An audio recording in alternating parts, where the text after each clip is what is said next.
Hello मेरे प्यारे प्यारे दोस्तों। तो आज जो चैप्टर हम पढ़ने वाले हैं उसका नाम है बायोलॉजिकल क्लासिफिकेशन। बायो मतलब लिविंग ऑर्गेनिज्म जो है उनका हमें क्लासिफिकेशन करना है। तो सबसे पहला अटेम्प्ट जो अर्लीस्ट क्लासिफिकेशन था वो किसने किया था? एरिस्टोटल अंकल ने किया था। उन्होंने क्या किया था? प्लांट और एनिमल में डिवाइड कर दिया था। और प्लांट को कैसे? Herb, shrub, tree. एक तरीके से हाइट के बेस पे हो रहा है। हर्ब सबसे छोटे हो गए, श्रब फिर थोड़ी सी झाड़ियां वाली होगी और ट्री बड़े वाले पेड़ हो गए। और उन्होंने एनिमल्स को कैसे डिवाइड किया था कि जिनके पास रेड ब्लड प्रेजेंट है उनको इनाइमा बोल दिया और जिनके पास रेड ब्लड अब्सेंट है उनको अनाइमा बोल दिया। फिर भाई जैसे जैसे समय आगे बढ़ा, थोड़ी नॉलेज आगे बढ़ी, थोड़ी टेक्नोलॉजी बोल सकते हैं आगे बढ़ी, तो भाई धीरे धीरे क्या है, नई नई क्लासिफिकेशन होती गई। जैसे फिर 2 किंगडम हुई, 3 किंगडम, 4 किंगडम, 5 किंगडम, 6 किंगडम। ठीक है, 2 किंगडम किसने दी? लिनियस अंकल ने दी। लिनियस ने क्या किया था भाई? टोटल ऑर्गेनिजम्स को प्लांट और एनिमल्स में डिवाइड कर दिया था। 3 किंगडम किसने दिया? हैकल ने दिया। प्लांट एनिमल में प्रोटिस्टा जोड़ दीजिए। 4 किंगडम में नया किंगडम कौन सा? मोनेरा जोड़ दीजिए। 5 किंगडम में नया किंगडम आर.एच. विटेकर ने दिया, इसमें नया फंजाई जोड़ दीजिए। और 5 किंगडम पे यहां पर 10 स्टार 50 स्टार लगा लिए, क्योंकि पूरे चैप्टर में अपने को मेनली जो पढ़ना है यही वाला किंगडम पढ़ना है, यही वाला सबसे सही माना जाता है। ठीक है, इसमें कौन सा है ना, एक क्वेश्चन कैसे बनेगा कि 5 किंगडम में नया किंगडम कौन सा ऐड हुआ था? फंजाई ऐड हुआ था। तो ऐसे याद रखना, F4 5, F4 फंजाई नया किंगडम इसमें ऐड हुआ था। 6 किंगडम की बात करें तो कुछ नहीं है, 5 किंगडम वाला लिख दो और इसमें जो मोनेरा है ना, मोनेरा को यू बैक्टीरिया और आर्की बैक्टीरिया में डिवाइड कर दो, ये आपके 6 किंगडम बन जाएंगे। और 6 किंगडम किसने दिया था? कार्ल वीज ने। एनसीईआरटी लिखती है इसको 3 डोमेन सिस्टम भी बोला जाता है। 3 डोमेन कैसे? देखो, एक तो आर्की बैक्टीरिया हो गया पहला डोमेन, दूसरा यू बैक्टीरिया हो गया और तीसरा कौन सा? ये अपने सारे यूकैरियोट्स हैं तो इनको एक ही डोमेन में डाल दिया, यूकैरियोटा जिसको बोला गया। ठीक है, अब देखो ये अर्ली क्लासिफिकेशन जैसे 2 किंगडम, 3 किंगडम, 4 किंगडम, इनमें कुछ गड़बड़ियां थी। देखो जाहिर सी बात है इसमें कुछ गड़बड़ी थी, इसीलिए इसके बाद ये वाली थोड़ी सही मानी गई। इसमें कुछ गड़बड़ियां थी इसीलिए ये वाली थोड़ी सही मानी गई। इसमें कुछ गड़बड़ियां थी इसलिए ये वाली थोड़ी सही मानी गई, है ना? ऐसे ही तो सिस्टम चल रहा है। तो जो अर्लियर क्लासिफिकेशन थी उनमें दिक्कतें क्या क्या थी वो यहां पे लिखी हुई है कि एनसीईआरटी क्या लिखती है।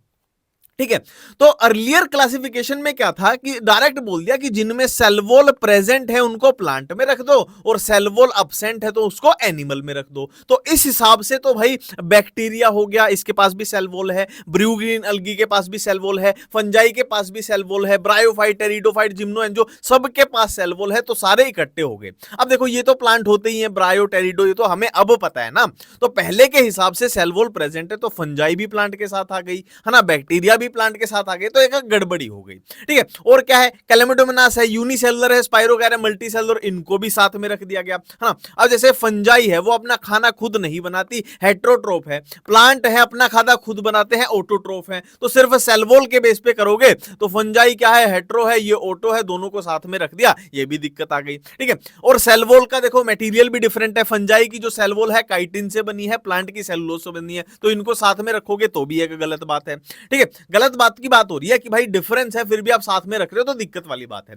जैसे कैलेमिडोमोनास है ना, और क्लोरेला है, इनके पास सेल वॉल होती है, तो सेल वॉल होने के हिसाब से कहां होने चाहिए थे? पहले पुराने समय में इनको प्लांट्स के अंडर मान लिया गया था। और इधर पैरामीशियम है, अमीबा है, इनके पास सेल वॉल नहीं होती है तो इनको एनिमल्स के अंडर आता चाहिए था। ठीक है, पर बाद में आप देखोगे कि इनको प्रोटिस्टा के अंदर डाल दिया गया, इनको, है ना, कलेक्टिवली प्रोटिस्टा के अंदर। देखो जिस भी चीज में डाउट हुआ ना, जिस भी चीज में डाउट हुआ, प्रोटिस्टा किंगडम बनाया ही इसलिए था यहां पर कि जिस भी चीज में डाउट हो उठा के प्रोटिस्टा में पलट दो।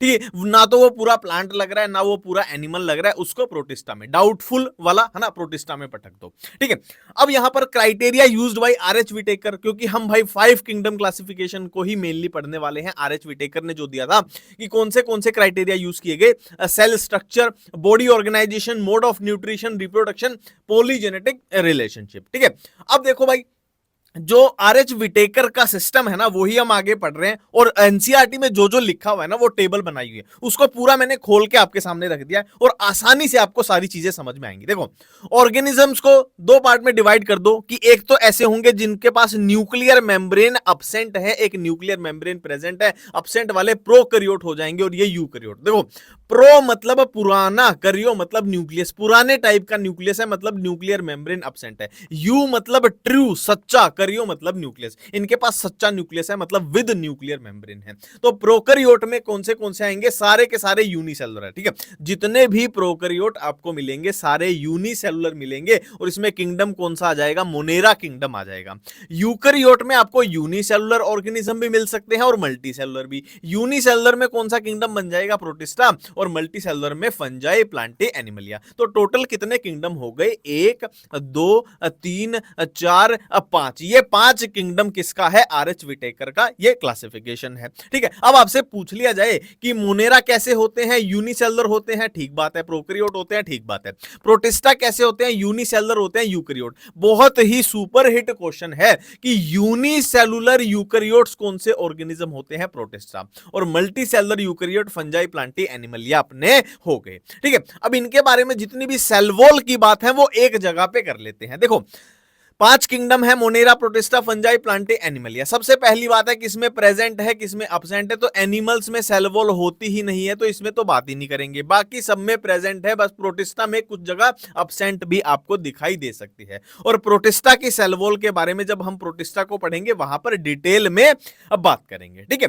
अब प्लांट्स का अपने को पता है कि प्लांट्स की सेल वॉल जो होती है सेलुलोज से बनी होती है, और फंजाई की सेल वॉल काइटिन से बनी होती है। और मोनेरा किंगडम की बात करें, मेनली बैक्टीरिया की बात करें, तो बैक्टीरिया की जो सेल वॉल होती है वो म्यूरिन या पेप्टाइडोग्लाइकन की बनी होती है, मतलब सेलुलोज की नहीं बनी होती है मोनेरा के अंदर। तो क्या लिखती है NCERT, non cellulosic cell wall है, किसकी बनी हुई है, म्यूरिन या पेप्टाइडोग्लाइकन की वो बनी हुई है, ठीक है। नेक्स्ट हम न्यूट्रिशन की बात करें तो देखो एक ऐसे ऑर्गेनिज्म होंगे जो अपना खाना खुद बनाएंगे, जिनको ऑटोट्रोफिक ऑर्गेनिज्म बोल दिया जाता है। एक ऐसे ऑर्गेनिज्म होंगे जो अपना खाना खुद नहीं बना सकते, उनको हेट्रोट्रोफिक ऑर्गेनिज्म बोल दिया जाता है। अब ऑटोट्रोफिक भी दो टाइप के हैं कि या तो वो एनर्जी सनलाइट से लेंगे, लाइट का मतलब क्या होता है, फोटो, मतलब फोटो ऑटोट्रोफिक होंगे, और एक ऐसे होंगे जो एनर्जी कहां से लेंगे, केमिकल रिएक्शन। तो केमिकल से ही वर्ड आया कीमो, तो एक तो फोटो ऑटोट्रोफिक, एक है कीमो ऑटोट्रोफिक।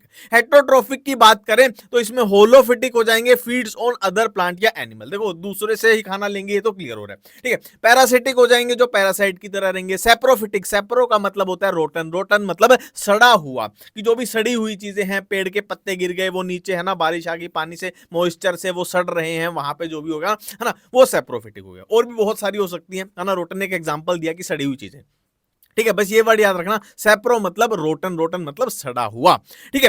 नेक्स्ट हम बात करें कि कौन से किंगडम में किस तरीके का न्यूट्रिशन होता है। देखो मोनेरा में ऑटोट्रोफिक भी हो सकते हैं बैक्टीरिया, कीमो भी, फोटो भी, और हेट्रोट्रोफिक मेजोरिटी होते हैं। ये बात एनसीईआरटी लिखती है कि मेजोरिटी ऑफ जो बैक्टीरिया होते हैं वो हेट्रोट्रोफिक होते हैं, जिसमें सेप्रो या पैरा भी हो सकते हैं। देखो ये आपको पूरा एनसीईआरटी का ही आपके सामने लिखा हुआ है मैंने ये, पर आपको ज्यादा डिटेल में याद करने की जरूरत नहीं है, इतना रख लेना कि ऑटो है, हेट्रो है, ऑटो है, हेट्रो, इतना सा कर लेना।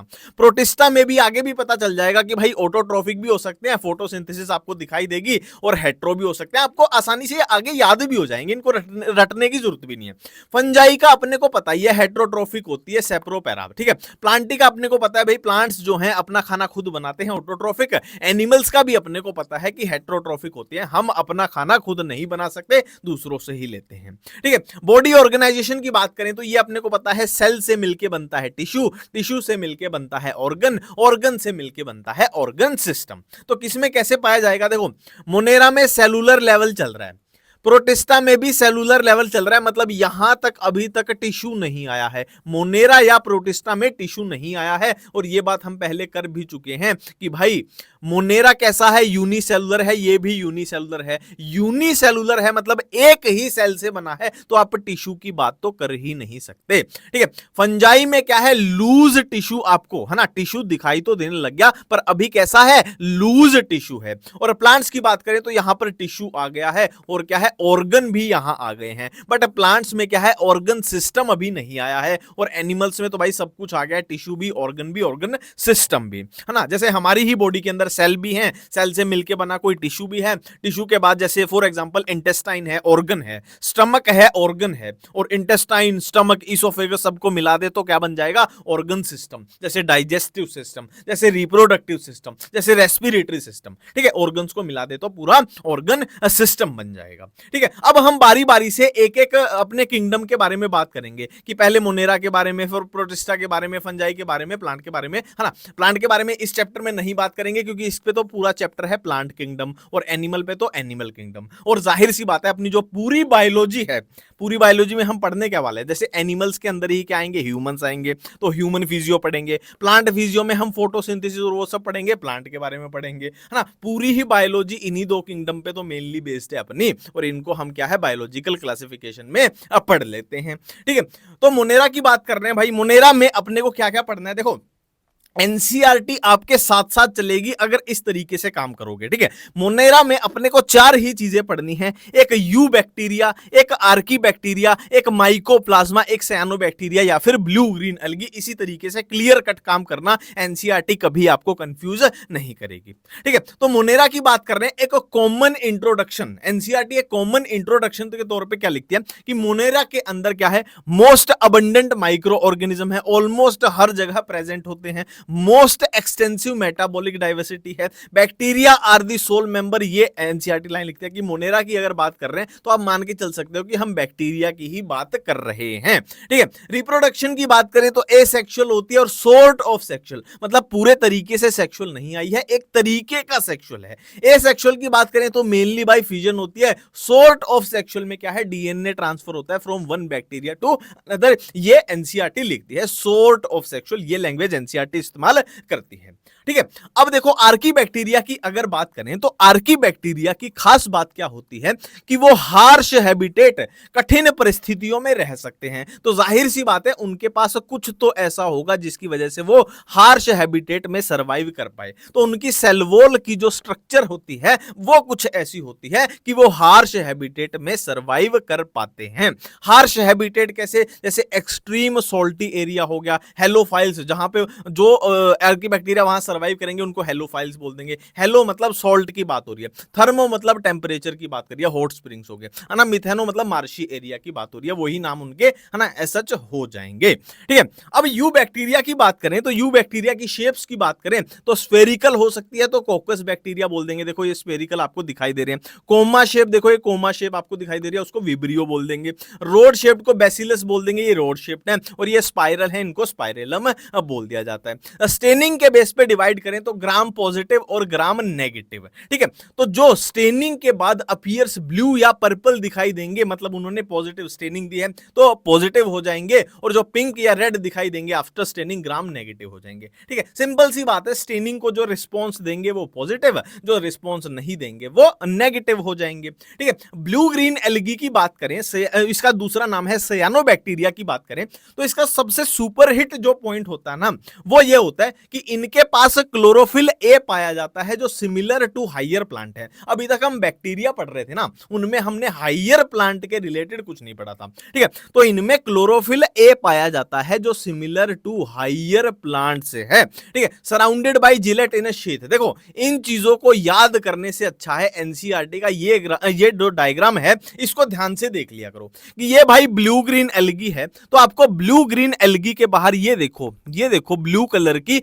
म्यूसिलेजिनस शीथ, एक तरीके की शीथ आपको दिखाई दे रही है, वही एनसीईआरटी लिखती है कि जिलेटिनस शीथ इसके बाहर होती है। अब देखो ये एक नॉर्मल सेल है, ये एक नॉर्मल सेल है, ये normal cell, normal cell, normal cell, और ये देखो यहां पर ये बैंगनी कलर की एक डिफरेंट सेल आ गई, फिर normal normal normal normal normal normal, और ये देखो यहां पर एक बैंगनी कलर की एक डिफरेंट सेल आ गई। और डिफरेंट के लिए जो वर्ड यूज होता है वो होता है हेटेरो। ठीक है, देखो होमो मतलब सेम, हेटेरो मतलब डिफरेंट, तो जो डिफरेंट सेल है उसके लिए हेटेरो। सिस्ट मतलब क्या है, एक गांठ सी है, या फिर सेल का ही याद रख लो यहां पे कि हेटेरोसिस्ट मतलब एक डिफरेंट तरीके की सेल है। अब ये डिफरेंट तरीके की सेल करती क्या है, ये नाइट्रोजन फिक्सेशन में काम आती है। ठीक है, वही बात यहां पे एनसीईआरटी लिखती है। एग्जांपल क्या है, नोस्टोक एनापिना, कि डिफरेंट तरीके की स्पेशलाइज्ड सेल है हेटेरोसिस्ट जिसको हम बोल रहे हैं, वो नाइट्रोजन फिक्सेशन में काम आती है। Often form Bloom in water. देखो ब्लूम का अगर आप गूगल पे मतलब देखने जाओगे तो आपको मिलेगा एक्सेसिव ग्रोथ। तो ये भाई often from Bloom in water, पानी में, पॉन्ड में जहां भी होते हैं वहां पे एक्सेसिव ग्रोथ दिखाते हैं। देखो कुछ बातें ऐसी होती हैं, सिंपल है कि ब्लूम का मतलब है एक्सेसिव ग्रोथ, पर क्वेश्चन जो आते हैं ना वो एनसीईआरटी एनसीईआरटी के हिसाब से आते हैं, तो आपको कुछ बातें समझ में भी आ जाएं, पर उसके साथ में आपको याद भी करनी पड़ेंगी कि एनसीईआरटी से अपना क्वेश्चन नहीं गलत होना चाहिए, कि क्वेश्चन आ जाए often from blue green water, ये बात एनसीईआरटी किसके लिए लिखती है, तो याद रखना है ब्लू ग्रीन एल्गी के लिए लिखती है।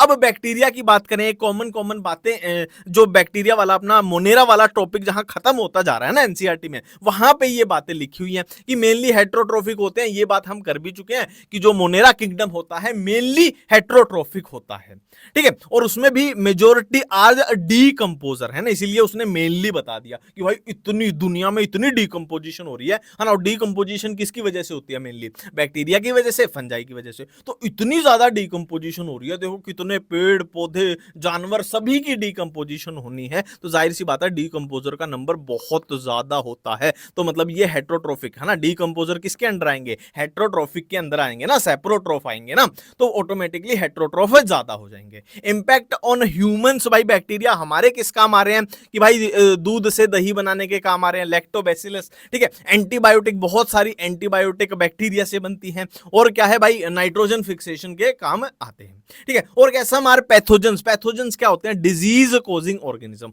मतलब ऐसा ऑर्गेनिज्म जो बीमारी कोज करे उसको हम पैथोजन बोलते हैं। वो कोई वायरस भी हो सकता है, वो कोई बैक्टीरिया भी हो सकता है, वो कोई फंजाई भी हो सकता है, वो कुछ भी हो सकता है, ठीक है। तो यहां पे बैक्टीरिया की बात कर रहे हैं कि बीमारी कोज करने वाले कौन सी बीमारियां, cholera, typhoid, tetanus, citrus canker, ये वेल नोन बैक्टीरियल डिजीज हैं, और ये ह्यूमन हेल्थ वाले चैप्टर में हम कॉमनली पढ़ भी लेते हैं कि कौन सी वायरल है, कौन सी बैक्टीरियल है, ठीक है। अब मोनेरा किंगडम का जो लास्ट टॉपिक है वो है माइकोप्लाज्मा। माइकोप्लाज्मा के बारे में 4 ही बातें आपको ध्यान रखनी है। पहली बात कि इनके अंदर सेल वॉल जो होती है एब्सेंट होती है। अब जाहिर सी बात है सेल वॉल ही एब्सेंट है तो ये अपनी शेप जो है चेंज करते रहते हैं, इसीलिए इनको प्लियोमॉर्फिक, देखो मॉर्फिक वर्ड आता है कैसा दिख रहा है, मॉर्फोलॉजी, मॉर्फोलॉजी मतलब कैसा दिख रहा है, मतलब अपनी शेप चेंज करता रहेगा। और क्यों करता रहेगा, क्योंकि सेल वॉल ही एब्सेंट है, तो मुड़ता तुड़ता बड़ी आसानी से है, ठीक है। स्मॉलेस्ट लिविंग सेल है, स्मॉलेस्ट लिविंग सेल कौन सी है, माइकोप्लाज्मा है, दूसरा head point. Can survive without oxygen, तीसरा head point. Many are pathogenic, ये कुछ खास पॉइंट नहीं है, बस इतना है कि कुछ माइकोप्लाज्मा जो होते हैं वो बीमारी कॉज करते हैं। अब हम नेक्स्ट प्रोटिस्टा की बात करने जा रहे हैं, और प्रोटिस्टा के बारे में याद करो मैंने आपको बोला था कि जहां भी अपने को कंफ्यूजन होगी ना कि इसको किस किंगडम में डाले, उसको उठा के प्रोटिस्टा में पटक दिया जाता है। इसीलिए देखो वर्ड लिखा भी हुआ है, ये लाइन लिखी भी है कि boundaries are not well defined, ठीक है। और क्या है, सिंगल सेल्ड यूकेरियोट होते हैं, ये बात भी हम कर चुके हैं कि इसके अंदर यूनिसेलुलर यूकेरियोट्स पाए जाते हैं, ये बातें भी हम कर चुके हैं। और प्रोटिस्टा के अंदर अपने को क्या क्या पढ़ने हैं, क्राइसोफाइट्स, डाइनोफ्लैजिलेट, यूग्लिनोइड, स्लाइम प्रोटोजोन। तो मैंने जिस तरीके से ये नोट्स बनाए हैं ना, ये भाई एनसीईआरटी पढ़ने का बेस्ट तरीका है कि पहले आप चीजों को ना एक साथ में निकाल के रख लो, फिर उनकी स्पेसिफिक चीज जो बच गई वो निकाल के रख लो। जैसे यहां पर हम हैबिटेट और न्यूट्रिशन को निपटा लेंगे, यहां भाई सेल वॉल की कंफ्यूजन होती है उसको एक साथ में निपटा लिया, फिर इनके जो भी स्पेशल पॉइंट बच गए वो हमने इंडिविजुअली निपटा लिए। ये बेस्ट तरीका है कंफ्यूजन से बचने का, ठीक है। हैबिटेट की बात करें तो भाई इसमें तो आपके सामने ही लिखा है, इसमें क्या ही बताऊं, फ्रेश वाटर, मरीन वाटर, है ना, इसमें कुछ बताने का नहीं। स्लाइम माउड को याद रखना, डिकेइंग लीव्स, मतलब है ना वही रोटन वाला सेप्रो वाला चल रहा है, सेप्रोट्रोफ होते हैं, ठीक है। न्यूट्रिशन की बात करें, देखो यहां पे लिख भी दिया डिकेइंग लीव्स मतलब सड़ी हुई लीव्स पे, सेप्रो मतलब रोटन, मैंने आपको बताया था ये सेप्रोफिटिक है, ठीक है। मोस्टली फोटोसिंथेटिक, ये सेप्रोफिटिक कर ही चुके हैं। प्रोटोजोन ये हेट्रोट्रोफिक होते हैं। देखो हमेशा याद रखा करो, प्रोटोजोन, जोवा वर्ड जो होता है एनिमल्स के रिलेटेड होता है, मतलब ये एनिमल्स जैसे होते हैं बहुत सारी चीजों में, ठीक है। मैंने क्या बोला, जोवा वर्ड जो होता है ना वो एनिमल्स जैसा होता है। प्रोटो मतलब पुराने, मतलब ये पुराने प्रिमिटिव एनिमल्स जैसे ही हैं, एनिमल्स जैसे हैं, मतलब एनिमल्स कैसे होते हैं, हेट्रोट्रोफिक, और ये भी हेट्रोट्रोफिक होते हैं, ठीक है। ये बात अपने को यहां समझ में आ गई, ठीक है। अब यहां पर खास जो पॉइंट है वो यूग्लिनोइड्स का है, यूग्लिनोइड्स का, जिसपे आप स्टार लगा लीजिए, है ना। कितनी प्यारी बात है कि भाई जब धूप निकली हुई है तो ये फोटोसिंथेसिस कर लेंगे, कि सनलाइट जब प्रेजेंट है फोटोसिंथेसिस कर लेंगे, सनलाइट एब्सेंट है तो ये हेट्रोट्रोफिक हो जाएंगे। तो इसमें सबसे स्पेशल पॉइंट बना यूग्लिनोइड का, बाकी कॉमन सेंस की बातें हैं, ठीक है। अब सेल वॉल की कंफ्यूजन की बात करें तो क्राइसोफाइट्स में cell wall forms two overlapping shells which fit together as in a soap box. ये एनसीईआरटी की बातें आपको बता रहा हूं, और इसको कैसे याद रखोगे, लेट्स प्लेट्स, मतलब cell wall has stiff cellulose plates on outer surface. Euglenoids की बात करें तो एनसीईआरटी क्या लिखती है कि सेल वॉल की जगह पे एक प्रोटीन रिच लेयर जिसका नाम है पेलिकल, वो इनमें प्रेजेंट होती है, जो इनकी बॉडी को फ्लेक्सिबिलिटी प्रोवाइड करती है। देखो P4 पेलिकल, P4 प्रोटीन, तो protein rich layer pellicle present होती है किसकी जगह पे? सेल वॉल की जगह पे, जो इनकी बॉडी को फ्लेक्सिबल बनाती है। ठीक है, स्लाइम माउल्ड की बात करें तो स्लाइम माउल्ड की दो फॉर्म दिखेंगी, एक फेवरेबल कंडीशन में, एक अनफेवरेबल कंडीशन में।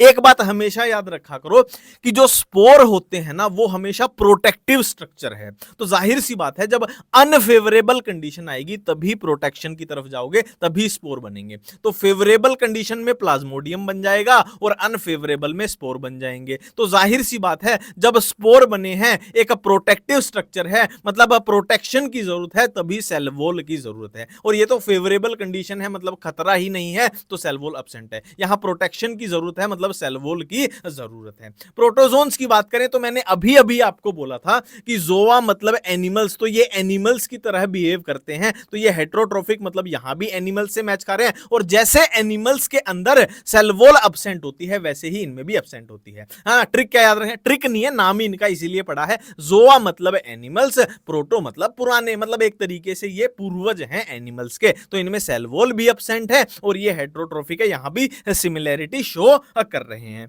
और स्लाइम माउल्ड को हम यही निपटा लेते हैं। मैंने आपको बताया ना फेवरेबल अनफेवरेबल, इसको यही निपटा लो। देखो मैंने क्या बोला था कि स्पोर हमेशा अनफेवरेबल कंडीशन में बनेंगे, क्योंकि एक प्रोटेक्टिव स्ट्रक्चर है और इसीलिए इसमें सेल वॉल भी पाई जाएगी। और जाहिर सी बात है ये एक टफ प्रोटेक्टिव स्ट्रक्चर बन गई है और ये extremely resistant and survive for years. जाहिर सी बात है प्रोटेक्टिव स्ट्रक्चर है तो एक्सट्रीमली रेजिस्टेंट है और बहुत सालों तक सर्वाइव कर सकती है। और फेवरेबल कंडीशन में क्या बन जाएंगे? अब प्लाज्मोडियम बन जाएंगे। किसकी बात कर रहे हैं? स्लाइम माउल्ड की बात कर रहे हैं। Grow and spread over several feets, है ना, ये एनसीईआरटी का डायग्राम है भाई।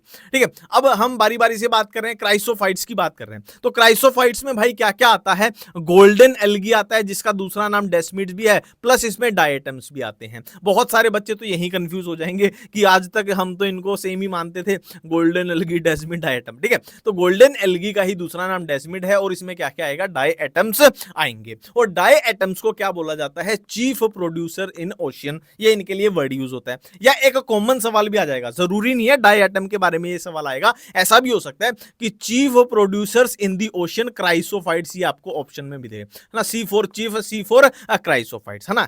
मैं कहने का मतलब मेरा ये है, आपको वो इसमें नहीं उलझाएंगे कि ये अलग है ये अलग है, इसमें आपको नहीं उलझाया जाएगा एग्जाम में, है ना। इनका मतलब एक ही बनेगा कि ये सारे क्राइसोफाइट्स को बिलोंग करते हैं, बात खत्म। ठीक है, तो C4 chief producer, C4 chrysophytes. ठीक है, अब बात करें कि भाई जो डाई एटम्स की सेल वॉल होती है ना, उसको डिस्ट्रॉय नहीं किया जा सकता, कांट बी डिस्ट्रॉय। क्यों? उसके लिए अंग्रेजी का वर्ड क्या आ गया?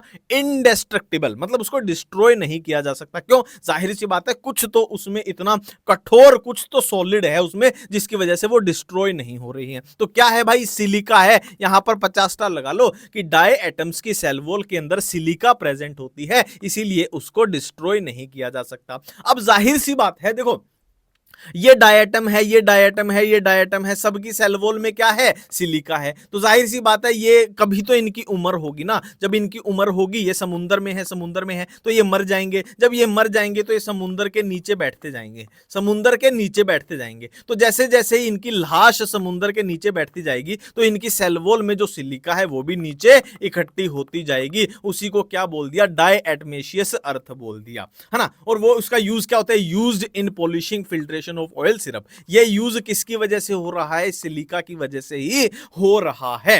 डाइनोफ्लैजिलेट्स की बात की जाए तो डाइनो, डाई मतलब दो, डाई मतलब दो, फ्लैजिलेट मतलब दो फ्लैजिला। कैसी कैसी फ्लैजिला होती है? एक ट्रांसवर्स, एक लॉन्गिट्यूडनल। ठीक है, लॉन्गिट्यूडनल कैसे होगी? ऐसे होगी। ट्रांसवर्स कैसे होगी? ऐसे होगी। लॉन्गिट्यूडनल ऐसे होगी, ऐसे। ठीक है, और ट्रांसवर्स इस डायरेक्शन में होगी। ये मैं आपको डायरेक्शन बता रहा हूं। ठीक है, और इसी के साथ ही आपको याद रखना है कि दो ही फ्लैजिला यूग्लिनोइड में पाई जाएंगी। ठीक है, डाइनोफ्लैजिलेट में हमने दो फ्लैजिला देखी, एक लॉन्गिट्यूडनल, एक ट्रांसवर्स।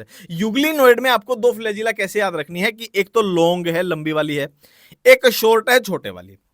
ठीक है। तो डाइनोफ्लैजिलेट की दो फ्लैजिला कैसे हैं, एक ट्रांसवर्स एक लॉन्गिट्यूडनल, यूग्लिनोइड की कैसे है, एक लॉन्ग है एक शॉर्ट है। और आपको कैसे याद रखना है डाइनोफ्लैजिलेट में क्या चीज याद रखनी है, देखो डाइनोफ्लैजिलेट के अलग अलग कलर हो सकते हैं ना, रेड ब्लू ब्राउन अलग अलग कलर हो सकते हैं, है ना। अब अपने को एग्जांपल यहां पे याद रखना है रेड डाइनोफ्लैजिलेट का, है ना, जिसका एग्जांपल है गोनी ओलेक्स। ठीक है।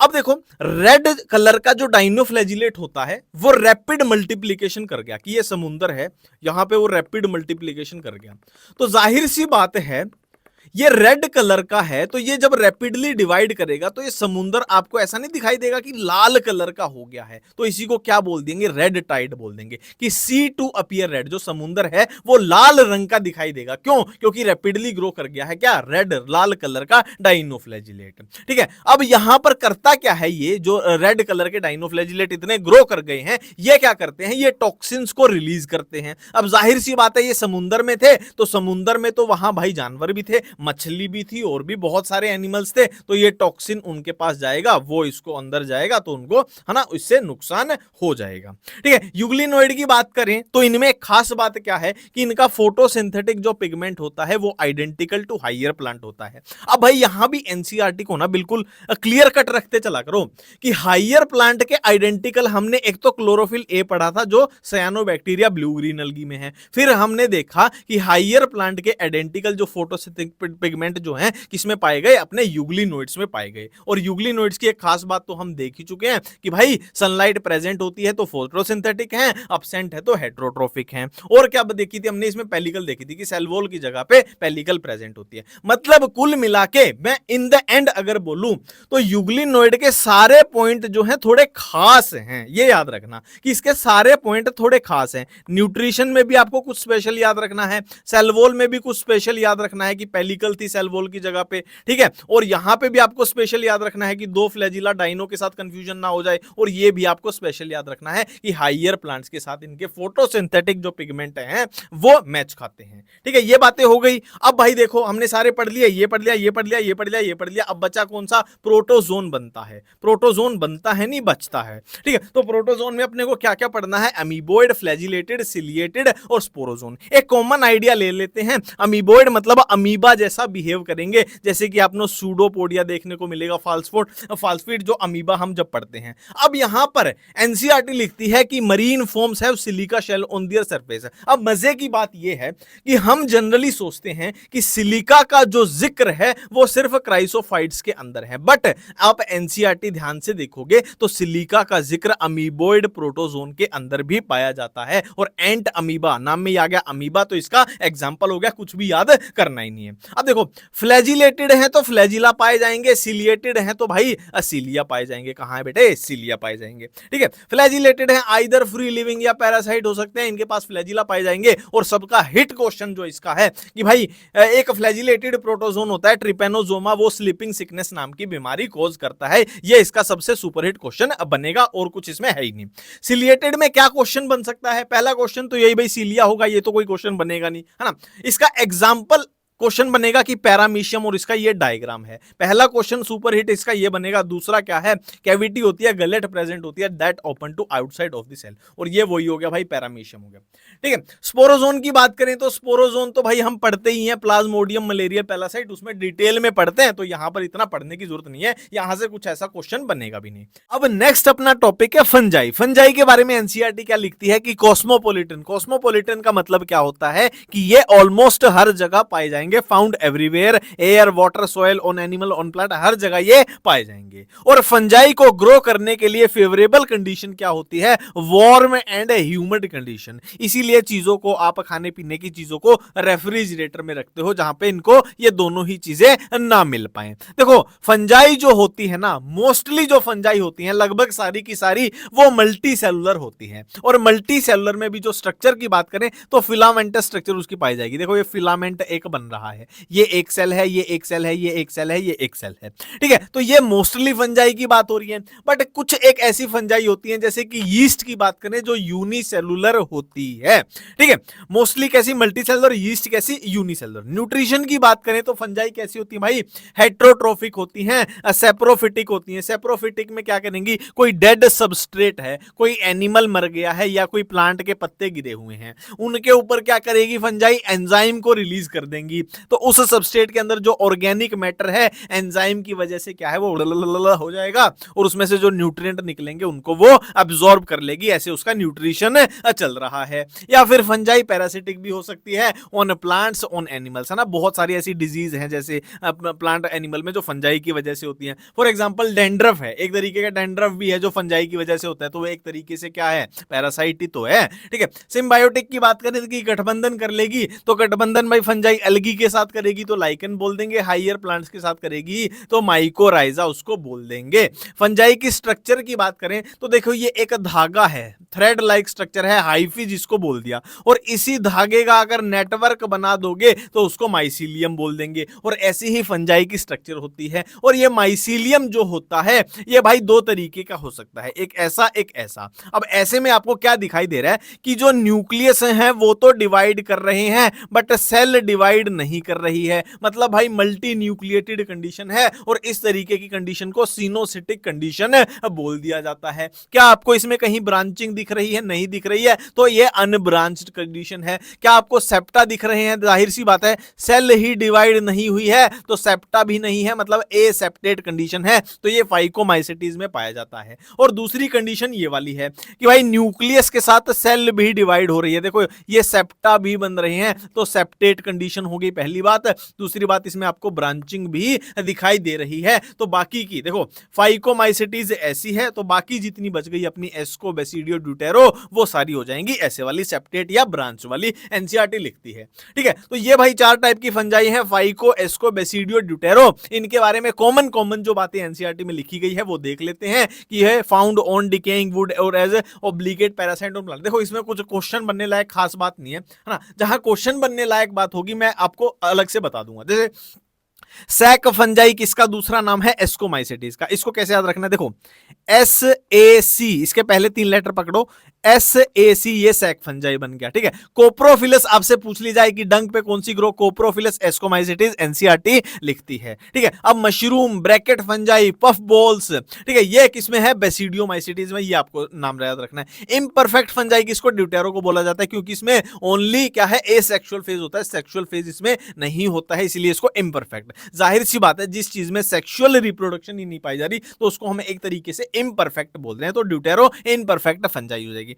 बाकी भाई इनके एग्जांपल हैं, आप ट्रिक देखोगे कि भाई फंजाई एग्जांपल ट्रिक भाई केवी एजुकेशन वो भी मिल जाएंगे, और बाकी भाई आप किसी की भी ट्रिक या कैसे भी याद इनको कर सकते हो, ठीक है। नेक्स्ट हम बात करें, देखो अब अपने पास दो ही चीजें बची है फंजाई में, एक तो स्पोर्स और एक रिप्रोडक्शन। अब स्पोर्स और रिप्रोडक्शन डायरेक्ट रटने जाओगे तो कंफ्यूज हो जाओगे, पर इसको थोड़ा सा दिमाग लगा के पढ़ा करो। देखो स्पोर्स को 3 तरीके से पढ़ना है, 1, 2 और 3। 3 कैसे कि स्पोर्स या तो सेक्सुअल होंगे, एसेक्सुअल होंगे, एक डिस्कशन ये है।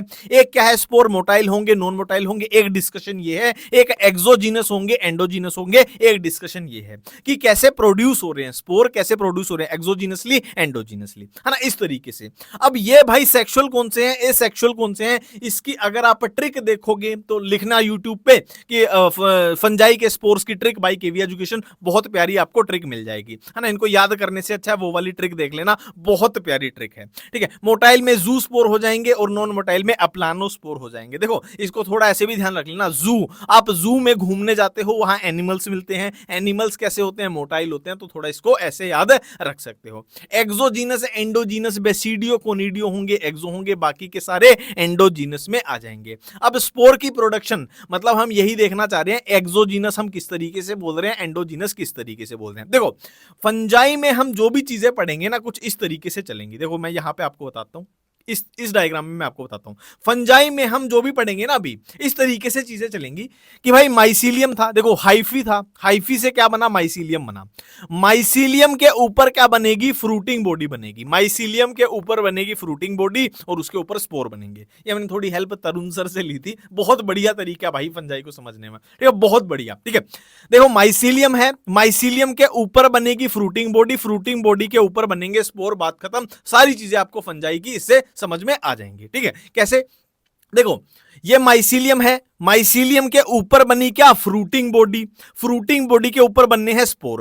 और अगर स्पोर ये स्पोरेंजियम के अंदर बन रहे हैं, देखो ये स्पोरेंजियम है, स्पोरेंजियम के अंदर स्पोर बन रहे हैं, स्पोरेंजियम के अंदर स्पोर बन रहे हैं मतलब एंडोजीनसली प्रोड्यूस्ड हो रहे हैं। और नामकरण कैसे, जैसे ये एस्कोमाइसिटीज का एग्जांपल है, जैसे एस्कोमाइसिटीज में फ्रूटिंग बॉडी को एस्कोकार्प बोल देंगे, स्पोरेंजियम को एस्कस बोल देंगे। ये बेसिडियोमाइसिटीज का एग्जांपल है, तो फ्रूटिंग बॉडी को बेसिडियोकार्प बोल देंगे, स्पोरेंजियम को बेसिडियम बोल देंगे। ठीक है, अब देखो एक्सोजीनसली मतलब स्पोर बाहर बन रहे हैं। ये माइसीलियम था, माइसीलियम के ऊपर बनी फ्रूटिंग बॉडी और जो स्पोर हैं वो स्पोरेंजियम के बाहर बन रहे हैं, इसमें स्पोरेंजियम के अंदर, तो ये एंडो, ये एक्सो हो जाएगा। रिप्रोडक्शन की बात करें तो तीन तरीके से, वेजिटेटिव, एसेक्सुअल, सेक्सुअल। वेजिटेटिव में भाई यीस्ट में अपने को फ्यूजन बडिंग देखने को मिल सकती है, और मोस्ट कॉमन देखो जो भी फिलामेंटस चीज होती है ना, फिलामेंटस चीज, उसमें रिप्रोडक्शन फ्रेगमेंटेशन से ही मेनली पाई जाएगी। ठीक है, तो इसमें मोस्ट कॉमन फ्रेगमेंटेशन पाई जाएगी। ठीक है, अब हम बात करने, वेजिटेटिव ये देख लिया, अब हम एसेक्सुअल की बात करेंगे, फिर हम सेक्सुअल की बात करेंगे।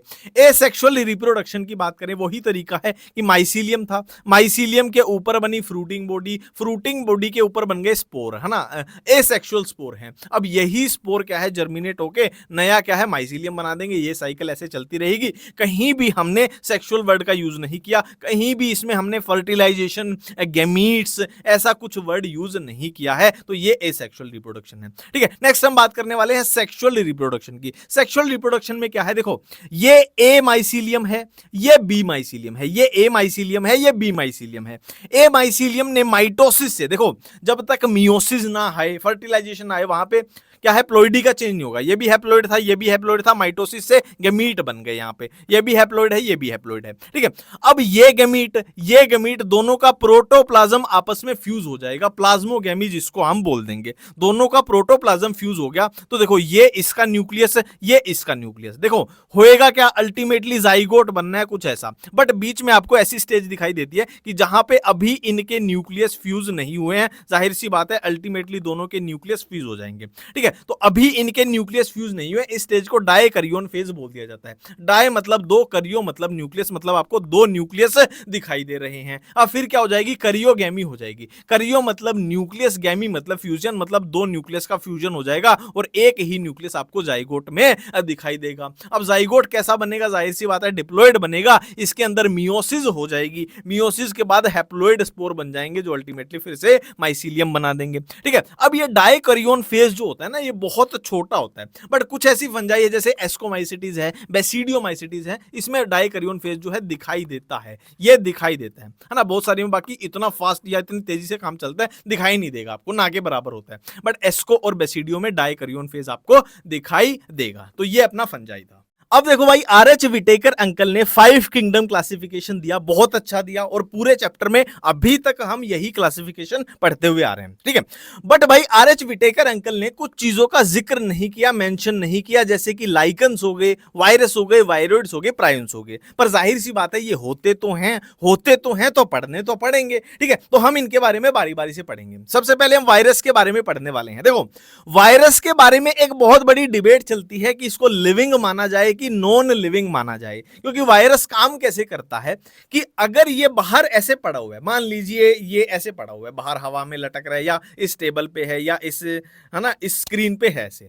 ठीक है, तो ये भाई एक क्या है, इनर्ट क्रिस्टलाइन स्ट्रक्चर है। आप इसको मुर्दा बोल सकते हो कि इसके अंदर जान नहीं है, ये मरा हुआ है, इसको आप लिविंग सेल कुछ भी नहीं बोल सकते। ठीक है, बट जैसे ही ये वायरस मान लीजिए मेरी बॉडी के अंदर आ गया, मेरे को इसने इन्फेक्ट कर दिया, फॉर एग्जांपल कोरोना वायरस है, इसने मेरी बॉडी के इन्फेक्ट कर दिया, अंदर आ गया, तो ये करेगा क्या, मेरी बॉडी की जो सेल्स हैं उनकी मशीनरी को टेक ओवर कर लेगा, है ना। एक तरीके से होता क्या है, ऐसे समझो कि मान लीजिए मेरे पास अपनी फैक्ट्री नहीं है, अपनी मशीन नहीं है, पर मेरे को कुछ बिस्किट बनाने हैं, चॉकलेट बनानी है। ठीक है, तो मैं करता क्या हूं, किसी और की फैक्ट्री में जाता हूं और उसकी फैक्ट्री पे कब्जा कर लेता हूं, उसकी जो फैक्ट्री में मशीनें हैं उस पे कब्जा कर लेता हूं और वहां पर अपने प्रोडक्ट जो बिस्किट बनाने, चॉकलेट बनाने, जो भी बनाना है उसकी मशीनरी को कब्जे में लेके बनाता रहता हूं। यही वायरस करता है। ये बॉडी के अंदर चला गया तो क्या है, सेल की मशीनरी को ये टेक ओवर कर लेगा और वहां अपनी रेप्लिकेशन कराता रहेगा। तो वहां आपको दिखाई देगा कि ये लिविंग,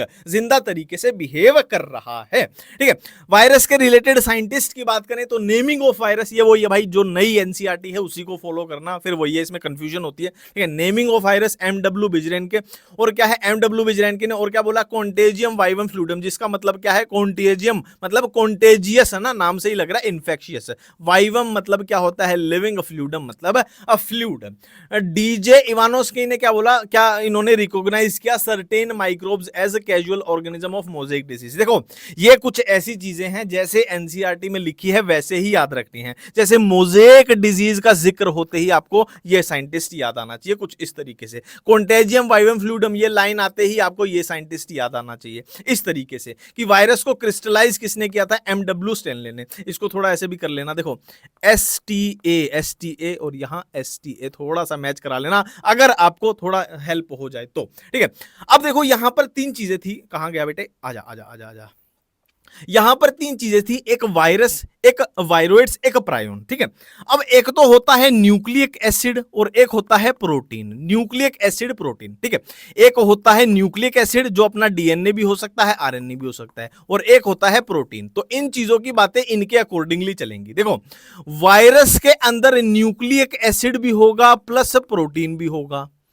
P4 प्रायोन मतलब P4 प्रोटीन, इसके अंदर ओनली प्रोटीन होगा और वायरोड के अंदर ओनली न्यूक्लिक एसिड होगा। मैंने क्या बोला कि दो चीजें होती हैं, एक न्यूक्लिक एसिड जो भाई डीएनए भी हो सकता है, आरएनए भी हो सकता है, एक होता है प्रोटीन। तो वायरस के अंदर दोनों होंगे, न्यूक्लिक एसिड भी होगा, प्रोटीन भी होगा। P4 प्रायोन, P4 प्रोटीन, इसके अंदर ओनली प्रोटीन होगा, न्यूक्लिक एसिड नहीं होगा। वायरोइड के अंदर क्या होगा भाई, ओनली न्यूक्लिक एसिड होगा, प्रोटीन नहीं होगा। इनको ऐसे आप याद रख सकते हो। ठीक है, अब मैंने अभी अभी बोला कि वायरस के अंदर न्यूक्लिक एसिड भी होगा और प्रोटीन भी होगा। अब न्यूक्लिक एसिड क्या हो सकता है, या डीएनए या आरएनए। अब यहां पे ध्यान रखना कि वायरस के अंदर या तो डीएनए होगा या आरएनए होगा। मतलब कहने की बात यह है, और लिखा हुआ है यहां पे एंड नहीं लिखा हुआ। अगर एंड लिखा होता तो वायरस के अंदर डीएनए भी हो सकता है, आरएनए भी। पर क्या है कि मान लीजिए ये एक वायरस है तो इसके अंदर अगर डीएनए है तो आरएनए नहीं हो सकता। ये एक वायरस है, इसके अंदर आरएनए है तो डीएनए नहीं हो सकता। ठीक है, या तो डीएनए ही होगा या आरएनए ही होगा। ठीक है, तो मैंने अभी अभी बोला कि वायरस के अंदर दो चीजें होंगी, एक न्यूक्लिक एसिड, एक प्रोटीन। अब वायरस का काम क्या है, देखो चीजों को रटने से अच्छा है ना समझ लो। देखो वायरस का काम क्या होता है, जाहिर सी बात है इन्फेक्शन करना। जैसे कोरोना वायरस का काम क्या था, इन्फेक्शन करना। अब इन्फेक्शन के लिए यूज क्या होगा, आपसे अगर क्वेश्चन पूछ लिया जाए कि वायरस इन्फेक्शन के लिए किसका यूज करेगा, न्यूक्लिक एसिड, डीएनए या आरएनए का या प्रोटीन का, कोई 5वीं क्लास का बच्चा भी बता देगा कि इन्फेक्शन करना है, सेल के अंदर जेनेटिक मटेरियल भेजना है, रेप्लिकेशन करानी है, तो जाहिर सी बात है न्यूक्लिक एसिड का ही यूज किया जाएगा इन्फेक्शन के अंदर। तो जाहिर सी बात है वायरस के लिए ये एक बहुत इंपॉर्टेंट चीज है जिसकी हेल्प से वो इन्फेक्शन को अंजाम दे रहा है। तो न्यूक्लिक एसिड इतना ही इंपॉर्टेंट है तो इसकी बाहर से प्रोटेक्शन की जरूरत है। इसको बाहर से प्रोटेक्ट भी करना पड़ेगा। तो इसको प्रोटेक्ट कौन करेगा, प्रोटीन करेगा। प्रोटीन इसके बाहर एक कोट बना लेगा, कोट बना लेगा जिसको कैप्सिड बोला जाता है। और कैप्सिड किससे बनता है, देखो ये एक कैप्सोमियर, ये एक कैप्सोमियर, ये एक कैप्सोमियर, कैप्सोमियर, कैप्सोमियर, कैप्सोमियर, और ये पूरा क्या बन गया, कैप्सिड बन गया। पूरा कोट क्या है, कैप्सिड है। और कैप्सिड बहुत सारे किससे, कैप्सोमियर से मिलके बना है। और कैप्सोमियर की जो अरेंजमेंट है वो हेलिकल भी हो सकती है, वो पॉलीहेड्रल भी हो सकती है। हेलिकल किसमें होगी, एनसीईआरटी का ही एग्जांपल है टोबैको मोजेक वायरस, जिसका ये आपको डायग्राम मिलेगा एनसीईआरटी में। और पॉलीहेड्रल, पॉलीहेड्रल नाम से ही पता लग रहा है, पॉलीहेड्रल डायग्राम देख के ही समझ जाओगे आप और ये बैक्टीरियोफेज का आपका डायग्राम है। ठीक है, अब बैक्टीरियोफेज होते क्या है ये यहां पे समझ में आ जाएगा। देखो, एक तो ऐसे वायरस होंगे जो प्लांट को इन्फेक्ट करेंगे, उनको प्लांट वायरस बोल दिया। एक ऐसे वायरस होंगे जो एनिमल्स को इन्फेक्ट करेंगे, उनको एनिमल वायरस बोल दिया। एक ऐसे वायरस होंगे जो बैक्टीरिया को इन्फेक्ट करेंगे, उनको बैक्टीरियोफेज बोल दिया जाता है। तो जो प्लांट वायरस होते हैं वो जनरली सिंगल स्ट्रैंडेड आरएनए वाले होते हैं, एनिमल वाले सिंगल या डबल आरएनए हो सकते हैं, या फिर डबल स्ट्रैंडेड डीएनए भी हो सकते हैं। बैक्टीरियोफेज वाले डबल स्ट्रैंडेड डीएनए ही होते हैं। वायरल डिजीज की बात की जाए तो भाई कॉमन लिखी हुई है कि एनिमल्स के अंदर जैसे मम्प्स हो गए, smallpox, herpes, influenza, AIDS हो गई। प्लांट्स के अंदर mosaic formation, leaf rolling, leaf curling, leaf yellowing,